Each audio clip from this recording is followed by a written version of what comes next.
Hey friends, how are you? Hope you are watching my lectures on legal terms and phrases. Myself Nitu Gupta from Analyze Bangalore. So let us start with some more legal terms and phrases. First is DBA. This means it is a short form for doing business as. जब कोई भी person है, कोई भी business entity है, he is using business name instead of his or her name, that is a DBA. Next is damages. Damages क्या है? जब आपको एक पर्टिकुलर लॉ सूट में अमाउंट ऑफ मनी अवॉर्ड किए जाते हैं, that is a damages. So there are special damages also. Special damages कौन से हैं? जब आपको डैमेजेस जो अवॉर्ड होते हैं, जो actually that damages were caused by the injury, आपको कोई इंजरी कॉज हुई थी, उसमें आपको कोई नुकसान हुआ था, वो डैमेजेस हुए थे, तो उसमें कौन से क्या कुछ मिलेगा स्पेशल डैमेजेस में? You will get the medical and hospital bills. अगर कोई एम्बुलेंस चार्जेस है, you will get that. Loss of wages, property repair, replacement cost, तो ये सारा आपको उन स्पेशल डैमेजेस में मिलेगा. Second kind of damages are general damages. Is it clear? तो जनरल डैमेजेस में क्या प्रिज्यूम किया जाता है? It is presume to be the result of other parties action. Again, these general damages are subjective both in nature and determination of value of damages. Is it clear? तो ये general damages में क्या include होता है? अगर आपको कोई pen हो रहा है, फ्यूचर में आपको कोई प्रॉब्लम आ गई है, उसका इंजरी का इफ़ेक्ट क्या है? अगर you have loss the ability to perform various act, आपकी लाइफ उस वजह से कम हो गई है, या आप मेंटली आप इतना गुस्सा करने लग गए हो, रेपुटेशन आपकी लॉस हो गई है, तो that will cover under the general damages. Third kind of damages is exemplary और प्यूनेटिव डैमेजेस. ठीक है, अब इसमें क्या होता है कि पनिशमेंट भी इंक्लूड होती है and setting of public example also. Exemplary damages generally तब आपको मिलती हैं जब डिफेंडेंट का जो एक्ट है that is malicious. Malicious means कि बैड इंटेंशन से उसने किया है, फ्रॉडुलेंट है और बहुत ज़्यादा रेकलेस एक्ट है. Is it clear? That is exemplary damages. Clear? So we have done with the special damages, general damages and exemplary damages. Now on occasion, punitive damages can be greater than actual damages. Is it clear? For example, in a sexual harassment case of fraudulent schemes, कोई sexual harassment case है of fraudulent schemes. Is it clear? Although often asked for, they are seldom awarded. अब कई बार nominal damages भी होते हैं. Nominal damages कौन से damages होते हैं? These are those damages when the actual harm is minor and award is warranted under the circumstances. Is it clear? Now next kind of damages is liquidated damages. Liquidated damages कौन से होते हैं? जो already parties ने decide कर लेते हैं अपने कॉन्ट्रैक्ट में, एंड जैसे कि अगर कोई नुकसान हो गया कॉन्ट्रैक्ट में, किसी पार्टी ने ब्रीच किया है, देन इतना अमाउंट अवॉर्ड होगा, इससे ज़्यादा अमाउंट नहीं अवॉर्ड होगा. Is it clear? So we have discussed 5 kinds of damages: special damages, general damages, exemplary और punitive damages, nominal damages and liquidated damages. Is it clear with damages? Next is dangerous. Now this word has been heard by everyone. ये जो word है सबने सुना हुआ. Dangerous होता क्या है? It is unsafe, it is hazardous. जहाँ पे कि रिस्क होता है काफ़ी. So it can be a negligence for which a lawsuit can be brought. Is it clear? Dangerous word. Dangerous weapon, ख़तरनाक वेपन, गन होगी आपकी, कोई उसको गन को चलाएगा, कहीं पे भी आपका फायर शॉट जा सकता है. देन नाइफ है, और भी काफ़ी सारे इस तरह के वेपन्स हैं जो बहुत ज़्यादा ख़तरनाक है, जिन वेपन से लोगों को बॉडी हार्म पहुंच सकता है. Is it clear? Next, date rape. What does it mean? So it can be said, अगर हम नेम से देखें, नेम क्या सजेस्ट करता है? Date rape means rape by a person with whom the victim has gone on a date. It means, you can say, forcefully having sexual intercourse against their will. So it is a, जो date rape है, is a form of acquaintance rape and dating violence. ये जो date rape है, rape और अगर हम dating देखें, ये ऑफन ही इंटरचेंजेबल वर्ड्स हैं, बट जो डेट रेप है that specifically refers to a rape in which there has been some sort of romantic और potential sexual intercourse between the two parties. Is it clear? That is a day rape. Now next is a day in court. Day in court means, this term is very popular term for everyone's opportunity to bring a lawsuit or use a court system if or she thinks he or she has a gripe which can be resolved in a court. Is it clear? Day in court. Now de facto, it is very important term, ये law में काफ़ी use हो रही है आपकी. ये Latin term है and it means in fact. In fact, ठीक है. तो यूजुअली ये कहाँ पे यूज़ हो रही है डी फैक्टो टर्म?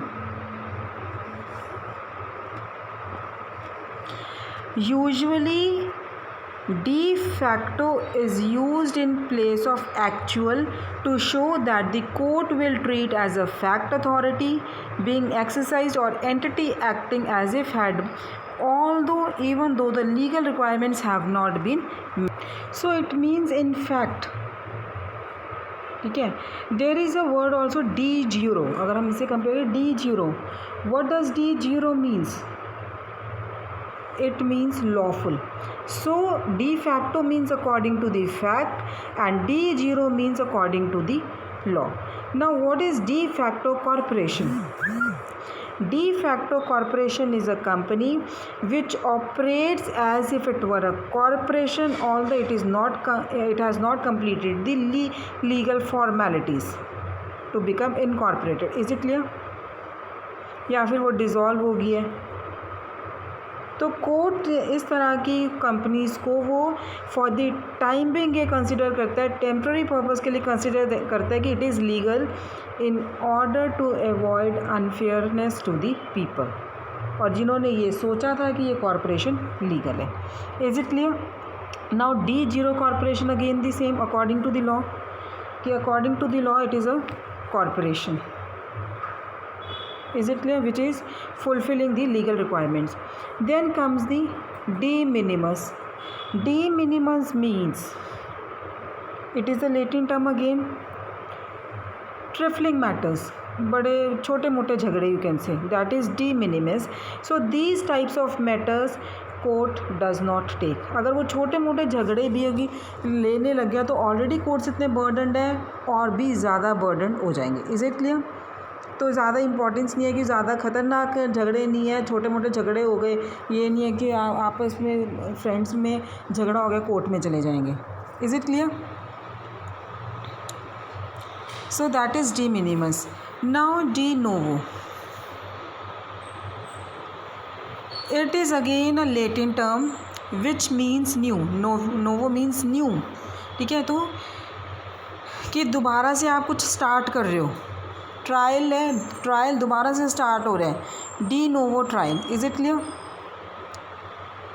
कि अगर कोई छोटे मोटे केसेस हैं उसमें डिसीजन को हम अपील कर सकते हैं लोकल ट्रायल कोर्ट में, तो हम उससे क्या कहेंगे कि which may try the case again, that is de novo. Is it clear?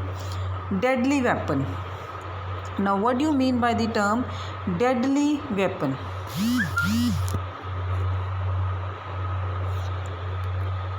Any weapon which can kill, जो मार सकता है. अब इसमें सिर्फ वही वेपन्स नहीं इंक्लूड होंगे जिनके which are intended to do harm, जैसे गन है, नाइफ, बट कोई भी शार्प इंस्ट्रूमेंट्स हैं, क्लब्स हैं, ऑटोमोबाइल्स हैं, which actually causes the death, they are the deadly weapons. Next dealer. Dealer कौन है? जो गुड्स परचेज कर रहा है कोई, या कोई प्रॉपर्टी परचेज कर रहा है, किस पर्पस से? आगे सेल करने के लिए, for selling as a business. It is clear. अब जो कोई ओकेजनली गुड्स बाय करते हैं, dealer is to be distinguished from the someone who occasionally buys and occasionally sells. So since dealers may need to obtain business license, registers with the sales tax authority, and may not defer capital gains taxes by the other property. Is it clear? Death penalty. Death penalty में क्या है? Sentence of execution कि अगर आपको आपके against कोई charge लगा है तो वहाँ पे आपको क्या दे देंगे? सपोज़ मर्डर का चार्ज लगा है, जब आपका वो केस रिजॉल्व होगा एंड में आपको क्या पनिशमेंट मिल रही है? Death penalty. क्लियर? फांसी। Death row. What do you mean by the term death row? It is the nickname for that portion of a prison in which prisoners are housed who are under death sentence are awaiting appeals or potential executions. Is it clear? कि जो already जिनको death sentence award हो गया वो सिर्फ appeal jail में है, prison में है, और they are waiting for the appeals या कोई potential execution. Next is debenture. It is generally an unsecured loan certificate issued by a company. Is it clear? Repeating, an unsecured loan certificate issued by a company. So you can say it is a form of bond. जो debentures हैं is a form of bond certificate issued by a corporation to show the funds invested, repayment of which is generated by overall capital value of the company under specific terms. So it is more secure than shares of stocks or general bonds. Is it clear? Next is debt. What do you mean by the debt? कर्ज़ा लेना, किसी से आपने money borrow की है, ठीक है, तब आपने मनी अभी तक पे नहीं की है तो that is a debt. Due amount है. एक तो आपका ये हो गया sum of money due to another. Next है obligation to deliver particular goods और perform certain acts according to an agreement such as returning a favour. Next cause of action in a lawsuit for a particular amount owed, that is a debt. Next, debtor क्या है? What do you mean by the term debtor? जो there are two persons, creditor and debtor. creditor कौन है? जिससे आपने बोरो किए हैं. debtor कौन है? जो जिसने अमाउंट ऑफ मनी बोरो किया है. who owes an amount of money to another, that is a debtor. Next, deceased. Deceased कौन है? जो मर चुका है, डेड पर्सन है, who has died. Is it clear? Descendant. Who is a descendant? जिसकी डेथ हो गई है, और कई बार हम उसे क्या बोल देते हैं? डिसीज्ड भी बोल देते हैं. Deceit. Next term is deceit. It means fraud. Deceitfully कि आप ये काम क्यों कर रहे हो? आपकी इंटेंशन डिसीटफुल थी. You were dishonest, your conduct was fraudulent. False statements, आपको पता भी है कि ये स्टेटमेंट ट्रू नहीं है, तब भी आप दूसरी पार्टी को स्टेटमेंट कर रहे हो. Is it clear? That is a deceit. Now next, deception. What do you mean by the term? अब डिसीट कर लिया तो डिसेप्शन भी वही चीज़ है. That is act of misleading another through intentionally false statement or fraudulent actions. Is it clear? Next, decide.